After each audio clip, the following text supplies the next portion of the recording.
Hi, welcome back to the Always Right podcast. I'm author Karisa DeLay, and I am Jaime Vendera, all author. right, we're back for another episode.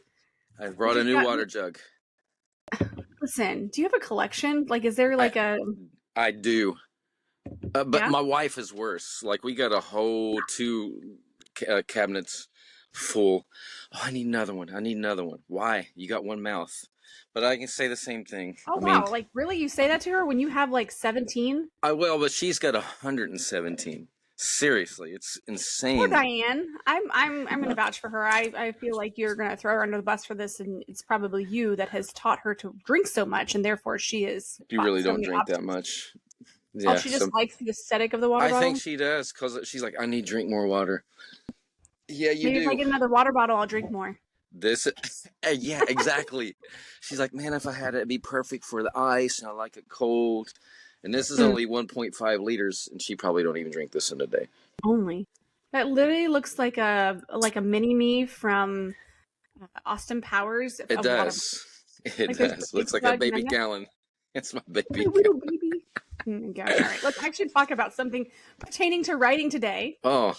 So we got a really good topic. Yeah, we do. Yes, conflict and storytelling. So we're going to focus a lot on fiction writing today because it's the conflict. And we're going to talk about some movies, some books, TV shows. I've listed the ones in the notes that I wanted to do. Okay. So we can talk about some of those. What notes? Oh. I'm messing with you. You asked right before You actually studied the notes today. I did for like 10 minutes. That was it, though. I read through them. Appreciate that, Jamie. Appreciate that. I don't remember it, though. That was like a half an hour ago. Oh, you're funny. All right. So today we're going to talk about conflict and storytelling. To start, we're going to kind of break it down. We're going to talk about understanding the conflict, which we'll talk about define what a conflict is, the types of conflicts. We're going to talk about how to craft compelling conflict.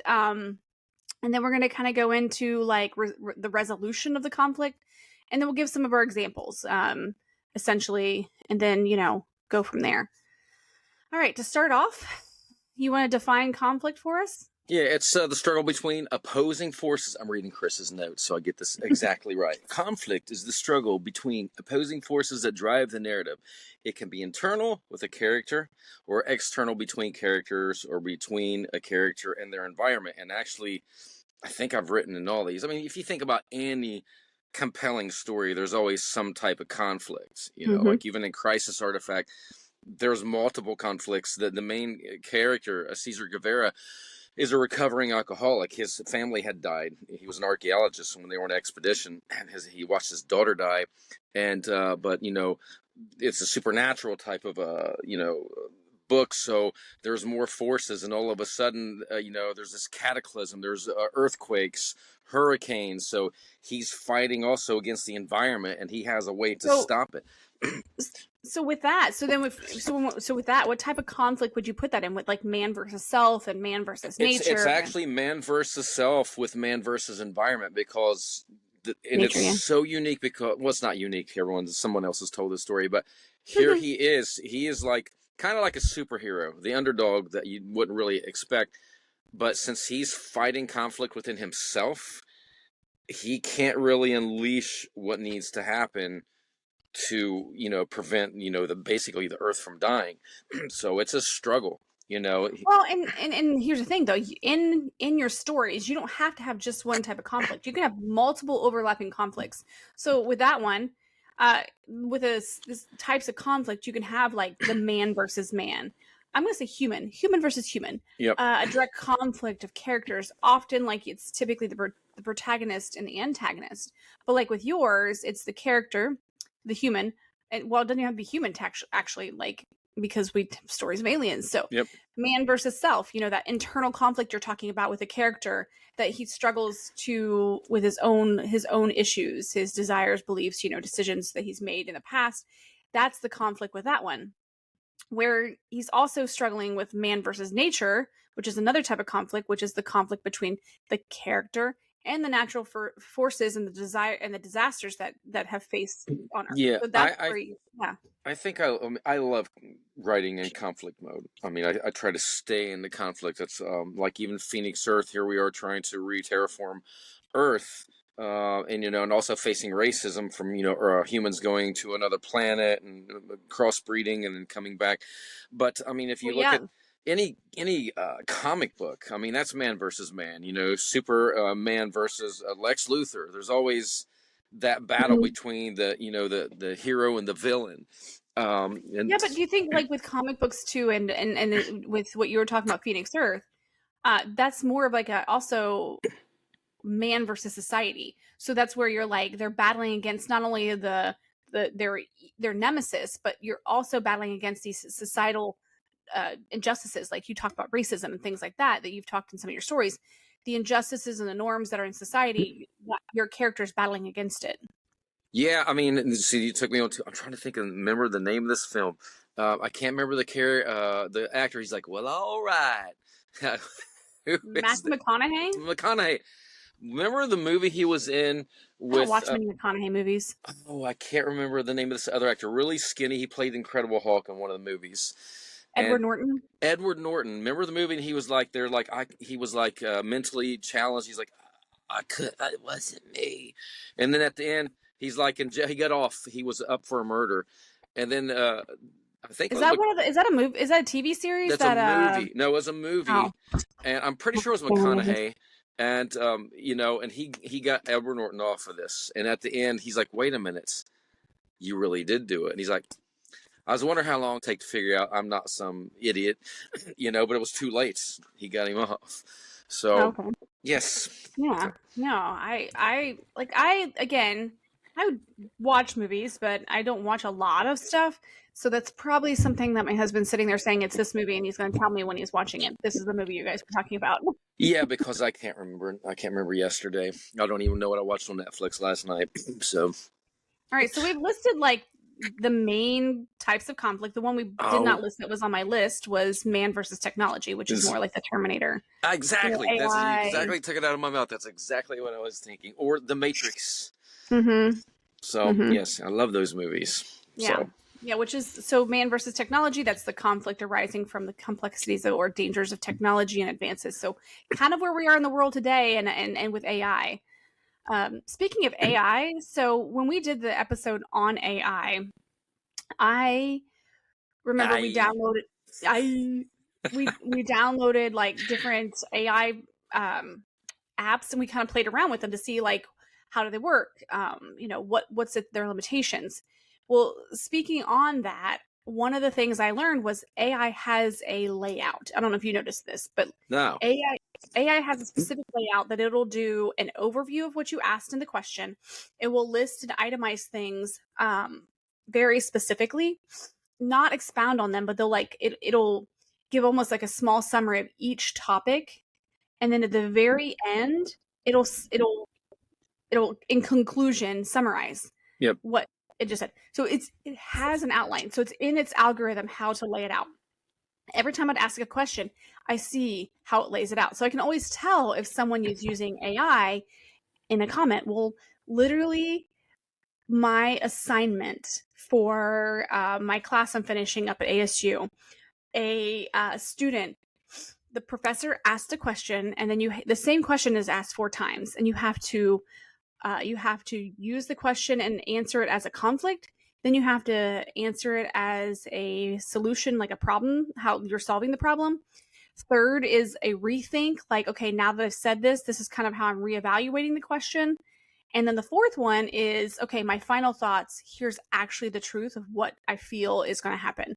So same question, 4 different stories, or 4 different ways to look at it. This guy literally went in there and answered it from AI. Didn't even try to hide it. Like literally, it's like AI wrote the whole thing.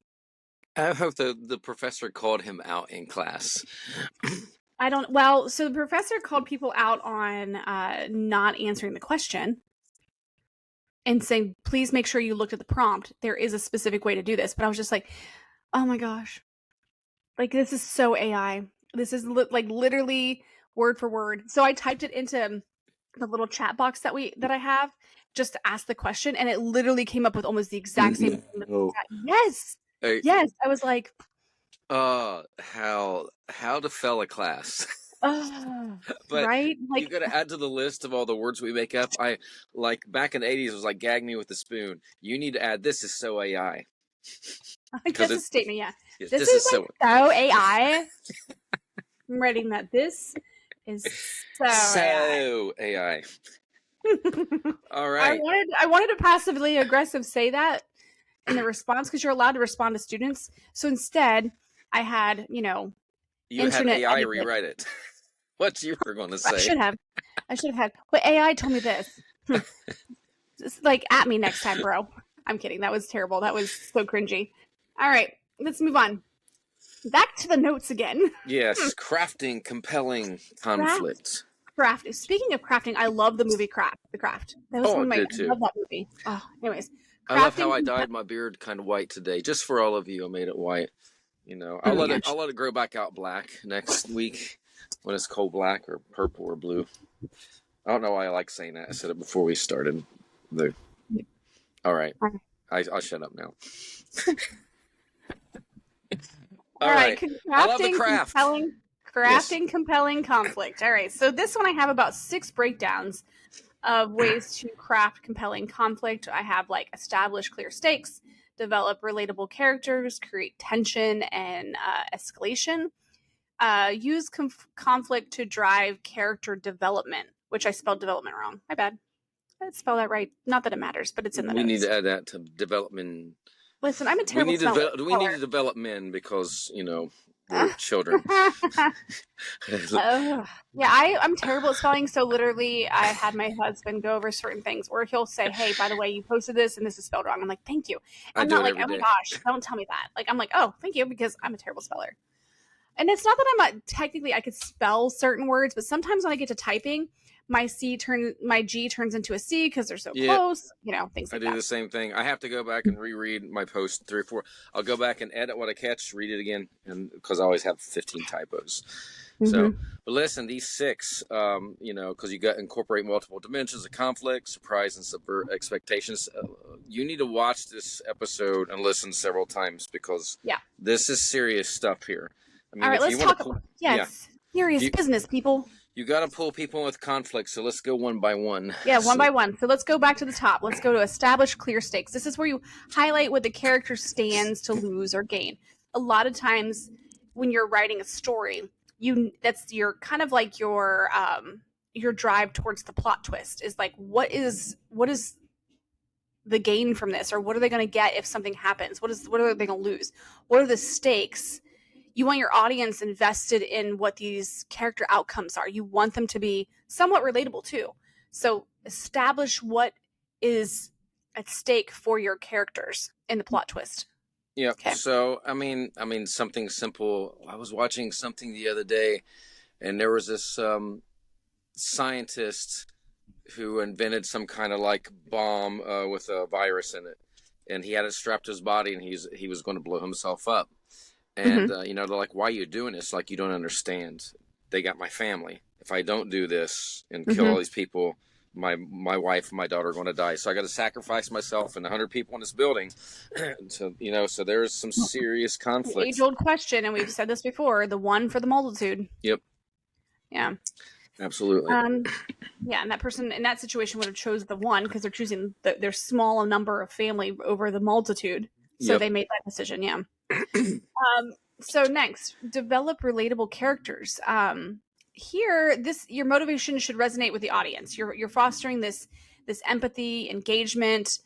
This is where I was saying when you decide what's at stake, make sure your audience understands how important that stake is. Like, make it something that I feel like, oh, this is gut wrenching. Oh, I can totally be pulled into this. Like, even if you have mythological characters, in this fiction story, they can still have relatable challenges. I've never watched Dexter, but I've heard it's like really good. Oh, same, absolute same. So I think I watched one episode. But here's a serial killer, but everyone I know that's watches like, I so love him, and they're behind him on these murders because how he goes about it. Because he's taking out bad people. People can relate to taking out a bad person, not an innocent. Yeah, so that's where you can draw that in. Yeah, and it don't necessarily have to be that. It's like even when I made Cesar Guevara alcoholism, I've had people in my family who were alcoholics, and it's like, okay, I can relate to that. I know people be like, man, I've been there, or my family's died, my daughter's died, what kind of pain would I go through, to get her back, or a Powder, if you ever saw that movie, here's this. Years ago. Oh my gosh, Yes, and here's that's this. memories. I was a long time ago when I watched that one. This human is so evolved, and you see him getting picked on, and and Mhm. then at the end, the people picking on him realize, like, wow, what an amazing person, and I'm so sorry. So pull them in. You want to feel it at your heartstrings. You want to be able to connect to those characters. Right. Yeah. Let's see. Tension and escalation. So here is something that should build. This is something that should build over time. You shouldn't just now sometimes if you if you Tarantino it, you are going to get that, like, here's the instant conflict shown in your face, and then you're going to reverse it, go back in time. That's not something you want to do all the time, but that's something can be done well if you throw a high tension situation in the beginning, and then your audience is like, oh, what's happening? I have to find out why. When people on TV shows will do this opening, and then they're like, okay, now 14 days ago, where this started. Now that's a situation where you can throw a tension level in at first, and you're like, how did we get to this tension level? Now let's backtrack. I felt like watching Lost every episode. Well, even similar with what is the zombie show? What is wrong with me? The main. No, not. Oh, I love. Did you say The Strain? Mm-hmm. I love that show. You're talking about Walking Dead. Walking Dead, yeah. Walking Jamie. I love those shows that leave you at the end of an episode, and you're like, your heart's racing and your tension. You're like, where's this going? So Lost definitely did that to me until the very end. Then I was disappointed, but yeah. So in a typical situation, aside from what we're talking about, you want to start gradually, and you want to add in little tension places. You want to check out Minecraft. For those not watching the video, my controller turned off. Yeah. Like, use conflict to drive character development. C. I like how you updated that. Oh my gosh! Listen, whatever. I love it. It's like me. Development with a C at the end. It's easy to get me back. You just take screenshots of our texting and say, "Oh yeah, Jamie, what about this? Yeah. What about what in the world are you trying to say to me? What were you trying to say here? Exactly." Yeah. All right. Yeah, so you use conflict to drive your character development. So these are really good ways to find filler moments when you're creating a story arc. Conflict should not only challenge the character, but also lead them and grow them. So with you have a love story kind of superimposed into the storyline, it may not be your main thing, but if you want to create little reasons for their love, why they're connected. Maybe this is a strange character. Maybe you have a killer and you're like, how can this person fall in love? Maybe you want to create a reason why they're this love story is there. I don't know. I know you want to say Twilight. I have it listed. Thank you very much. It's down at the bottom. We'll talk about it later. Actually, I love that movie. I love the movies. I'm sorry. The books are good too. Yeah. Shoot me. Look, I've got my Twilight necklace on now that you say that. This is the crest of the Collins. You're welcome. Okay, so when you're using conflict, as characters are confronted with the obstacles, they should evolve in meaningful ways. So don't just throw these things and there's no evolution to your character. You want it to be like, oh yeah, they went through these things, but they're not better. Yeah. Here's why they went through them. Here's what happened in the end. Right. Or give the reason why they're so harsh, or why is this person so, standoffish? Why are they so secretive? Why do they speak this way? Why do they have an intense vocabulary versus someone who doesn't? What is their background? You see that a lot. I showed the other day, this kid was a bully, and then come to find out, not that it makes it right, but he was getting severely beaten at home. Or the bottom of his feet were getting burnt with cigarettes. So, then he was turning around, taking it out on someone else. But then those two boys became friends, and he was able to get away from his father. So I do that in real life, though. I feel sometimes I will, when someone talks, and my kids are like, that's not an excuse. And it's not an excuse. It's not an excuse. Sometimes I try to understand where someone's coming from. Like, this is why they are. Like, if someone's in a toxic environment all the time, that's all they know. So when they go into real world away from their toxicity, they don't know how to act non-toxic. So, like I said, it's not an excuse, but it's a programming. Yeah. context. Yeah, it's a context to who that person is in real life. So, yeah. Okay. Incorporating multiple dimensions of conflict. So this is where you're layering different styles of conflict to enrich the story. Like we were talking earlier, where you can be not only just, it doesn't have to be just man versus man. It can be man versus man, which, there's also man versus technology. Like you can literally have these incorporated in a lot of situations, especially if you did an alien movie where you have man versus like these aliens, but at the same time they're maybe fighting the technology on the ship. The AI on the ship is taking over, so not only you have to shut the ship down, but you have to battle this AI that's on, or this alien that's on the ship as well. So you can have all kinds of different things that you could be like overlapping. Yeah, that's why, like I said, it's important to watch this episode several times, take these down, because I would loosely plot this out. I don't do that. We both know that. I just run with it, but I'm a pantser. But, Yep. it would be nice if, like, okay, here's the overall arcing story. So it's not just AI, but also technology for AI. Then I'm fighting the aliens. So make sure you know where you're going with this. Mm-hmm. Yeah, I agree. So yeah, the next one that I have listed is surprise and subvert expectations. So keep the audience engaged by introducing unexpected twists. I love this one because this is what I like to do. I like to throw in little moments. I like those little moments in the story where people are like, "Oh my gosh, I didn't see that coming. That was so unexpected." Well, speaking of that, your latest novel, Canvassed. I know, aren't you excited? I know, especially after the talks we've had recently. It's like, I mean, I was really, like, you know this, like, we like certain genres. I'm not into murder or that type of thing. My wife is, she listens to them on the podcasts every day. But when you unveiled where you wanted to go with this, I was like, oh my gosh, okay, yes. Here we are. Yes. And I feel like, honestly, deep down, that was my struggle.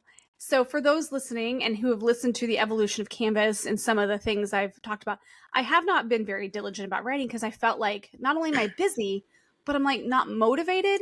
And typically I like to write in the genre of the supernatural or, science fiction in the realism.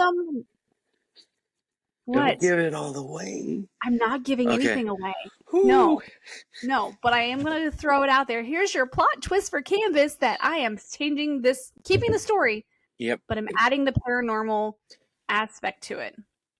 I'm gonna shift, and it was just something that was nagging at me. And I literally, when I have these moments, I text Jamie. I'm like, all right, I'm throwing this out. And he's just like, we talked on the phone, and I'm like, okay, here's my thoughts.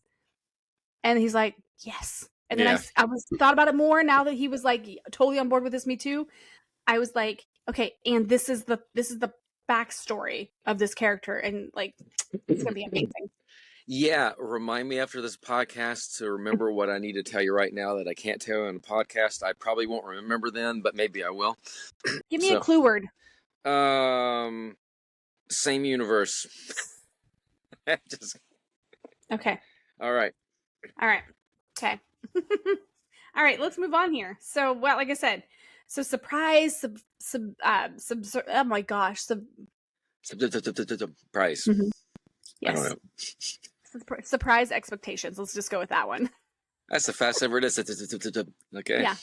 Yeah. So this, like, again, this is the twist that we're talking about. This is where you can change your antagonist's methods. You can find some kind of revelation about your character's true intentions and their motivations. And you can also shift alliances where you're like, I thought this was this way. And then you're like, no, these two just teamed up. And you're like, ooh, this is good. This could be good. It's going to be good. Especially, I like it when characters come together and they're like polar opposites, or they hate each other, but they have to work together. So then here's more conflict. I like those. Yes. I really like that when you see two people that are like on oil and water, and you're like, all right, we're gonna find common ground. Yeah, we're gonna work together, and we're gonna solve this. Then I want to kill you afterwards, but. All right, let's move on to now the topic in the umbrella of resolving the conflict. So resolving the conflict, we have, I think I broke this down into just two main things. where there's one, you provide a satisfying resolution, which is what I like to do, even though it's unexpected. It's satisfying. I do not like things where I'm like, oh, I hate how this ended. Yep. Yeah. Game of Thrones. Yep. Absolutely. When we talk about things that we hate how they ended, it's always going to be Game of Thrones. Then it's going to be Lost for me. Oh yeah. Well, Lost wasn't. I feel like Lost was just like, we all knew it was coming, and they're like, no, it's not. No, it's not, and then it was. Yeah, and then but it was just like, could you not have made a better ending? Let's just put the cork back in. I'm like, like all the end, and literally they had the beginning and they had the end. Everything else was just filler. Yep. I mean, and that's just what sucks is where Game of Thrones, it had all of the uptake, the climbing to a really amazing ending, and then it's like, you left us at the top of the city at winter with the dragons flying off. And you talk about provide satisfying resolutions.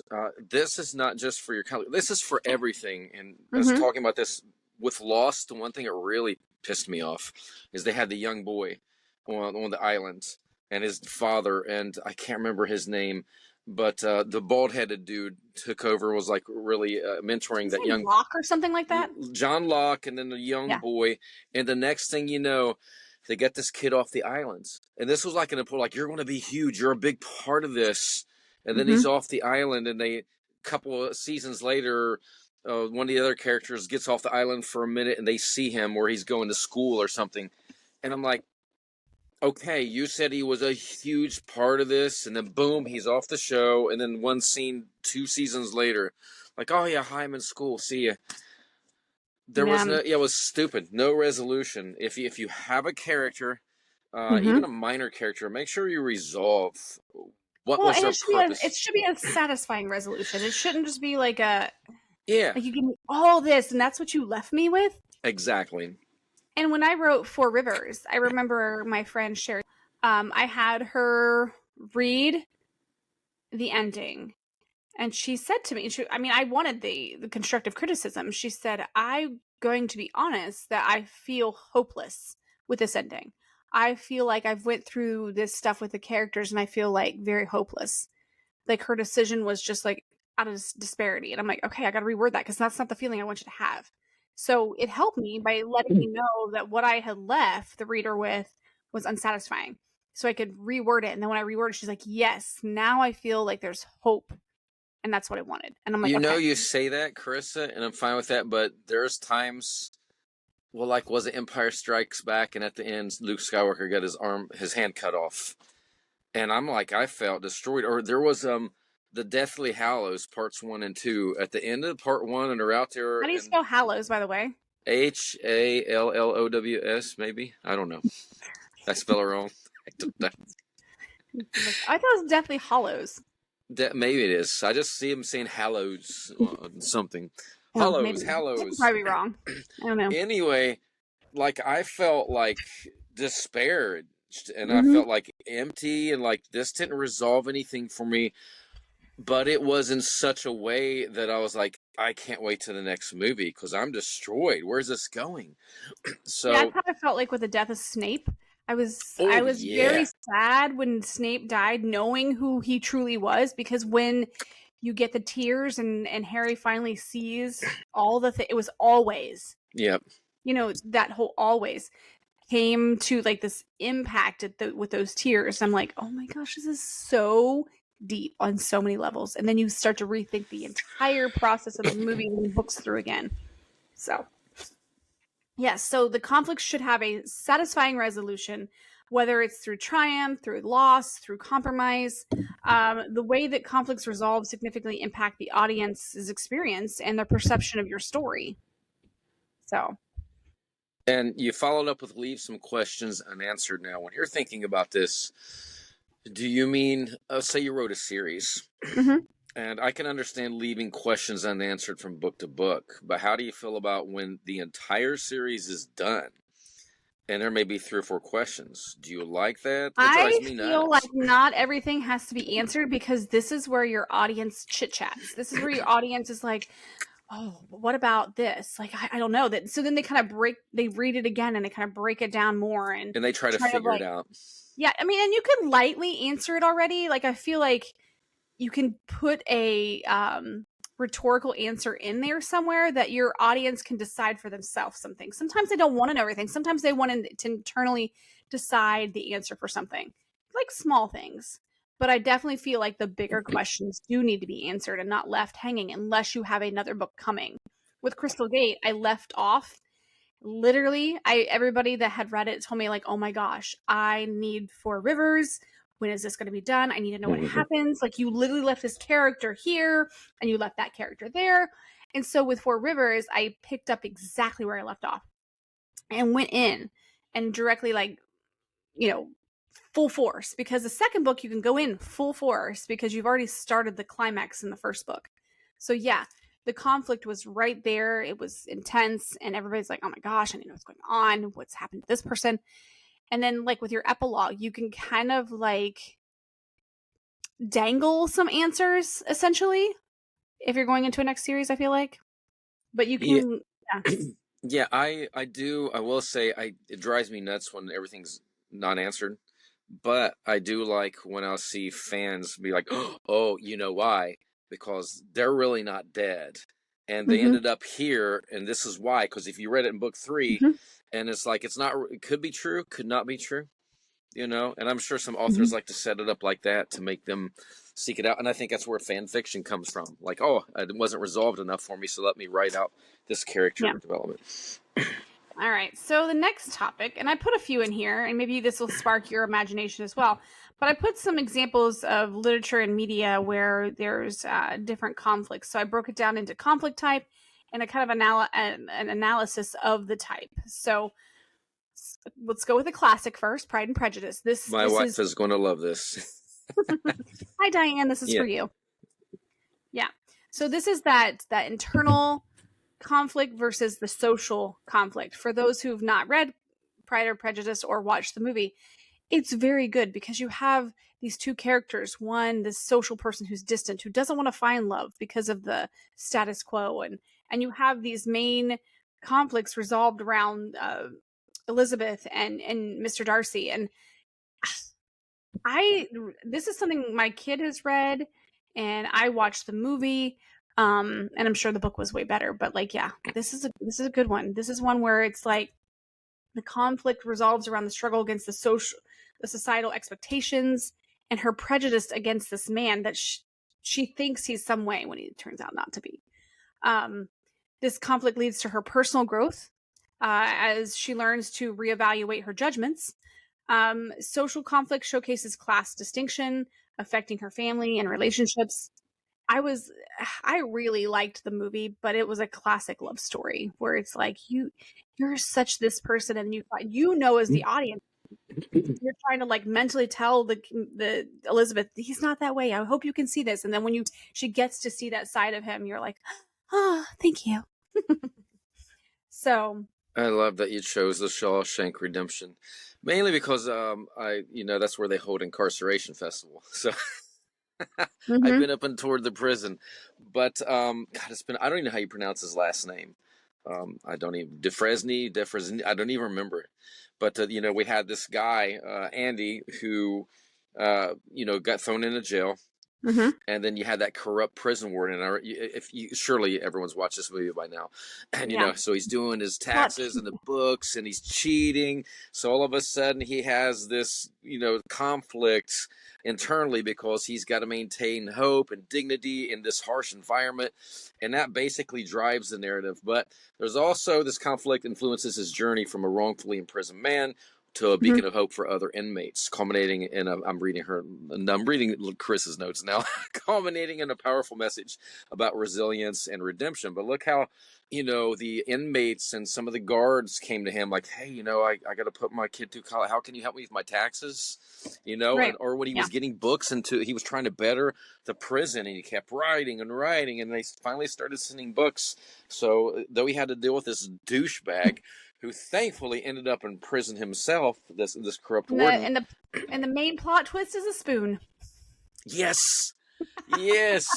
slightly digging. I'm like, how for so many years, yes, and then his yes. And the thing partner is, gets. when you're reading, I didn't read it, but when the storyline, even in the books and in the movie, only because I looked into this, there's small bits that let you know what's happening, but you don't know what's happening, like the dropping of the rock Rocks. side, Yeah. like it's just a little bit Yeah. small. Like it was a long plan. There was a Yeah. long end game. Yeah, it was very good, very Can I good. have a poster in my room? Sure. Yes. Oh, yeah. So I like stories like that where the problem isn't solved instantly by a quick thought of judgment, but the character has thought this out long in advance, and it's the long game. I like those long game versions of storylines. All right. So I put this one in there because I try to pick something from each one of my family members. So I had, of course, um, Pride and Prejudice for one of the twins. I had Shawshank Redemption because my husband and I like that movie. I mean, he really likes that movie. I did The Office for the other twin because she likes the Office. They all watch The Office. I met Dave Kegner. They all watch The Office, but like truly, it was one of them that started watching it with my husband. But the U.S. version, Yeah. which interestingly, when we were in London and you put it on there, there's episodes like on Netflix over there, but like the US version, and so I didn't even know they had another version. well, the original version was from I think London. Wow. Cool. The original, like this, yeah, the Office US version is like it is like a remake from the US like style, whatever. So this is the conflict type for this one is the interpersonal and the situational conflicts. Now, I am not a situational conflict lover. I do not like things that make me feel awkward when I'm watching it. So some of the things that happen that my husband finds hilarious, I'm like, oh, this is because if I was thinking of this in reality, I would be so uncomfortable. So I don't like situational comedies sometimes like that where there is that conflict. I dig it. I've never watched it. I've watched a few episodes, and like your husband, I was laughing. Yeah. For those who've not watched it, The Office, so it's rooted in these dynamics of a workplace, you know, Dunder Mifflin, and then later Saber. Relationships among workers, particularly romantic tension between, you know, Jim and Pam, and it serves as a primary interpersonal conflict. So Michael Scott's, oh my gosh, his unorthodox management style creates these situational conflicts with a team. And it's always so sometimes for me cringy. I'm like, oh my gosh, how is this like, yeah. So that's just, I had to put it on there. I was trying to put things in there that I felt related to all the things that might represent our family. Well, I'll let you take the next one too, because I know this is for you, because I can see the one below that. It's definitely for me. For my youngest, and for my oldest. So the three of us, we have all read the books. We've all watched the movies of us three. So this is Twilight by Stephanie Meyer. I feel like I should be talking like in a low lit. I feel like I should be sparkly. Not yes, but shall you wear your diamonds all over your skin? Okay, so this has three types of conflict. You have your man versus man, you have man versus self, and man versus nature, or I should say vampire. But there's also, well, technically man versus man, because I mean, honestly, this is from the perspective of Bella. So it's the girl versus herself and what she wants. You have conflict between Jacob and Edward. Yeah, there's, you know, like, yeah, the dynamic of that. The central conflict, of course, resolves around Bella Swan, who chooses between her feelings for Edward, who's a vampire, and Jacob, like we talked about. But also there's this, aside from the love triangle, there's her interpersonal desire to be a vampire, not because she's in love, but because she feels like that's where she truly fits. That's who she truly wants to be, even outside of being in love with a vampire. She wants to be a vampire for her own stumbling through life. So yeah, so she's kind of like struggling with her identity and the implications of being in this supernatural world. So, all right, I've had my piece with saying that. Breaking Bad, you know, I was like, why does everyone want to watch this show? I want to watch about some meth drug dealer, and then man, I just got involved, and I even felt for Walter White. So we have man versus self and man versus society. I'm going to read your notes, and then we'll talk about. So Walter White, who is the main character, he has this transformation from a mild-mannered chemistry teacher to a drug kingpin, and it's fueled by his own internal conflict over his self-worth, and of course, they have a lot of financial fears, with losing a house and stuff like that. So his choices lead to escalating external conflicts with rival criminals, law enforcement, and ultimately his own family. This duality of conflict shapes Walter's character arc dramatically, illustrating the complexities of morality and the consequences of one's choices. The spiraling conflicts reveal the darkness within him and the impact of his decisions on those he loves. Yes, this is a roller coaster of a ride, and you start out, he has fear, like, I gotta make money. We're going to lose this, we're going to do that. And then it gets to the point where, it's just coming in, and, suddenly murder becomes, it's just a daily thing. It's no big deal. If somebody I know gets shot right in front of me, or the cops are chasing me, or the DEA, or the next drug lord's after me. So every episode was like that. It was like, fighting like I'm a good person, but I got to make these drugs. Oh shit, somebody's chasing me. I'm going to die today. It was just the most insane thing that just pulled me in. I never would have watched something like that. That's nothing that interests me, but it was that conflict back and forth constantly. Same thing with Sons of Anarchy. There was just that, I felt for Jax. It's like, oh, you're such a horrible person. You all need to die for selling drugs and guns. But even in the end, I was like, wow, you're so pulled into this character, and you feel for Walter White and Jax. And I never thought I'd feel for the bad guy, So full disclosure, I put this one on there for the hubby and a couple of the kids who watch this. I think there's one currently watching it. Or maybe she just finished. I'm not sure. So my husband wanted me to watch this. He's like, this is the best show on TV, like at the time. And everybody was watching it. And I'm like, okay, whatever. I said, when I'm done with Crystal Gate, I'll watch it. When I was writing Crystal Gate. And so I made that promise, and I kept my promise, and I watched it. I don't know if it's because I accidentally seen the ending. I did not like Breaking Bad.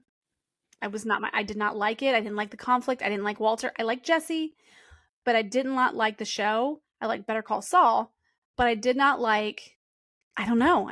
I was not drawn into liking Walter White or his decisions. I felt like I just didn't like it. And that's fine, because let's be honest, he made horrible decisions. So, in the beginning, I'm like, he went from a decent human to the scum of the earth, but I was still pulled in by him. Yeah, and a lot of people were. And I really like Jesse, like I said, and that's probably the only reason I really kept watching. Other than the promise I made, but at the same time, this wasn't my show. This just wasn't the thing that I was like, oh yeah, So but I put it in there for the people that like that in my family, and that's why it's there. I tried, like I said, to pick the ones that. No, that's cool, because we're going on to one that I really didn't like. I've tried. You didn't like Hunger Games? No, I haven't even finished. I've watched Suzanne Collins. I liked it. But she did. Remember, there was another movie she had out. She did one movie. It was about an alien. Susan Collins? Yeah. Oh, well, let's look that one up. Yes. Read, or you look that up, and I'm gonna read this here. All right. Yeah. Because I don't know which one that you're talking about. So, all right. The Hunger Games. This is the conflict of man versus society and man versus self. So this is basically about, we learn the character Katniss Everdeen. She lives in this society where there's like technically 13, but 12 areas that are kind of like a result of a rebellion. So Katniss Everdeen she's grappling with this oppression of this regime of the Capitol, which, leading to her decision to fight for survival and for her loved ones. So this internal conflict that we're seeing in Hunger Games represents a rebellion against society and injustice. So when we can relate to that sometimes, when we're feeling like someone needs to stand up and, fight for the masses. She has her own internal struggles, of course, and with her identity and things. Hold on here. Because there's also that love triangle between Peeta and Gale, and the weight of her choices for that. These conflicts shape her into this reluctant hero, ultimately, which she didn't want to be the hero. She wasn't doing this to be the hero. She was doing this to save her sister, essentially, Prim. and ultimately influences the series by pressing into these themes of sacrifice, survival, and resistance. So I feel like, and I heard a lot of different people saying, oh, the books, if I was to grade them, would be an A, a B, and a C, like how they progress book-wise, which ones were their favorites. But I really liked the movies. But that's just me. I may be wrong. Maybe it's a Stephanie Meyer's book. Oh, you're talking about The Host? The Hosts. That's Stephanie Meyer. Okay, yeah. The book was way better. But the book I thought the movie ones... was like generic, but I really liked it. I don't know why I thought it was Susan Collins. And I mean, I've watched a couple of the Hunger Games movies, and they were cool. I just never got pulled in, so I don't hate them or anything. I should probably sit down and watch them all. All right. This last one is kind of like it's in that public. I wanted to throw a public domain one in there. So Romeo and Juliet, by Shakespeare. This is one that. Oh, I thought you meant by Leonardo DiCaprio and who was it? Remember the movie he did like 30 years ago? Yeah. Who was the girl who was in that movie? I don't remember. I'm telling you, I need memory pills. No, that was just so long ago. Claire Danes. There we go. Yeah, I probably wouldn't have never guessed that. All right, so this is the conflict between man versus society, which is the family conflict, and basically man versus his fate, essentially. This is something that most people should know, the love story and the ending of Shakespeare, where the poison's only supposed to last so long and appear that they're dead, and then whatever. Yeah. So that was like that major twist that Shakespeare like literally did well. Didn't see that coming. I felt like when they made the movie The Blue Lagoon, that they were almost hinting towards Romeo and Juliet. Because it was right, it wasn't the same concept, but at the end when they were going to eat the berries, they're going to die, and then of course the ship comes by. I'm like, oh, they were so close. Like at least they got saved. And and Romeo and Juliet. I even remember reading that in high school. That's probably why I chose Romeo and Juliet, because in the Hunger Games, right after I put the Hunger Games on the list of notes, I thought of the end with Katniss and Peeta, where one of them has to eat the berries to die, and she's like, "No, let's both eat them," because she knew, right? So it's not exactly like Romeo and Juliet, but it kind of had that kind of like overlapping theme. Oh, so we have two winners. Yeah. So yeah, it's that tragic conflict that propels this narrative. So with Romeo and Juliet, the deaths ultimately serve as this commentary for these stupid things that these families do of hatred, like the Hatfields and the McCoys. And it constrains them in society, and it places on these individual desires. Like, so it's kind of like when you're doing a storyline of the two people who shouldn't fall in love. That's done so many times in reading because Shakespeare set that precedence of like, these two should not be in love, but they are. You know what I mean? And so a lot of people take a spin on it, even if they don't realize they're doing it, because that narrative has been put out there by But people love that narrative. So, you can always spin it in multiple different ways. So, Yes. Awesome. All right. This has been a great episode. But so with that, we also want to kind of put out there to our listeners. Oh my gosh. I want to add some conflict into this, Conflict. Yeah. Man versus water bottle. All right. As I was saying, we want to encourage our listeners to share their own experiences with writing conflict, or inquire about some favorite examples of your own conflict in media. Like, share what stories besides Game of Thrones do you not like what they did? That'd be kind of interesting to see what our listeners like. Do you guys agree? Like, should we put a poll out there? Do you agree with the ending of Game of Thrones? We talk about that a lot. And there's only one choice, though. No. Right. Yeah, I should put that on there. Like, here's your question. Is it no? No, or no? Yeah. All right. So writing exercises, I'm going to put this out there. I would like to suggest that our listeners who are writers suggested like an exercise where you practice writing conflict in your stories. Brainstorm different types of conflicts with the characters that you're building that fit into your current projects. Like, just kind of do some stuff and like share what you're doing. So, and consider maybe giving us some insights that you've had struggles with and how you approach, and send this to our email. And our email is Jamie. What is our email, Jamie? allwayswritepodcast@gmail.com. Threw you on the spot you know there. what threw me off? I started thinking of 14 other emails. I was going to say admin at Vendera, but I was like, no, wait a minute. That's not it. allwayswritepodcast@gmail.com. Yes, and if you would like to find more ways to follow us and see us on YouTube, Spotify, Amazon Music, Apple Music, or Apple Podcasts, not Apple Music, Apple Podcasts, you can go to allwayswritepodcast.com. yes, and click on those little icons. Yep. All Easiest right. way to find us anywhere. Yes. All right. Thank you for listening. This has been a great episode. And until next time, always write and send us your love and follow and share. And I'm author Karisa DeLay, and I am author Jaime Vendera, and we'll see you in the next episode. thank you.